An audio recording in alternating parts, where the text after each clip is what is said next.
Overactive bladder, also known as OAB, is a condition that affects millions of people nationwide, especially women. It's not a normal part of aging and interferes with every aspect of a woman's life. Today in Health Matters, we begin a three-part series that addresses just how some women are coping with this very common problem. I'm a single woman and I love going on dates and meeting new people, but it's so embarrassing when I have to go to the bathroom all the time. And it makes me feel self-conscious, especially when I'm on a date. My husband and I have a very active social life. We have a lot of friends that we love doing things with, but sometimes my overactive bladder does get in the way, and I feel like that's in control of my life. Barbara and Susan have a lot in common.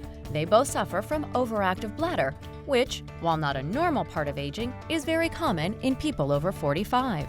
There's several factors that incorporate and develop this situation.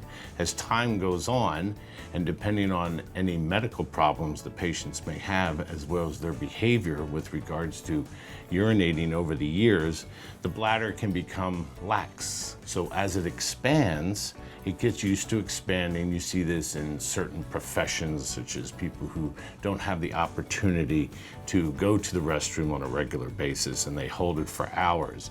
And then what happens over time is the bladder gets used to being distended, and then it gets to a point it says, okay, I'm going.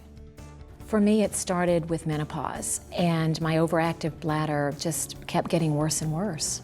I started noticing it after eating spicy foods and even drinking coffee. It seemed to make my symptoms a lot worse.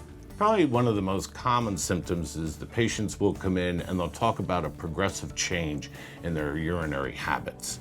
It is rare that they just come in all at once and say they're having trouble. They'll say it's been going on for 6 months to a year. And what will happen is it depends on how much water they're drinking. If they drink a lot of fluids before they go to bed, the kidneys are going to open up, they're going to make more urine, they're going to get up more frequently.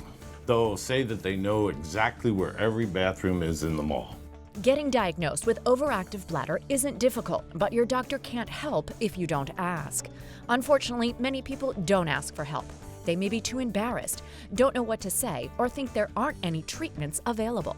It's important to see your physician early and go over all of the symptoms that you have. The symptomatology will actually guide him into what direction his diagnostic steps will take. Once you're diagnosed, there are plenty of ways to treat and have a full and active social life.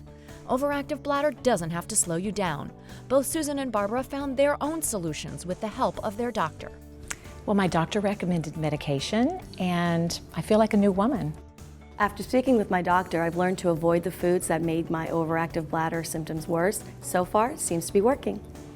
Don't be embarrassed to speak to your physician about this. This is a very common problem, and it can be easily treated with behavioral changes, changes in diet, what they're drinking. There's medication available. There's several different aspects, all of which can be tailor-made to the individual.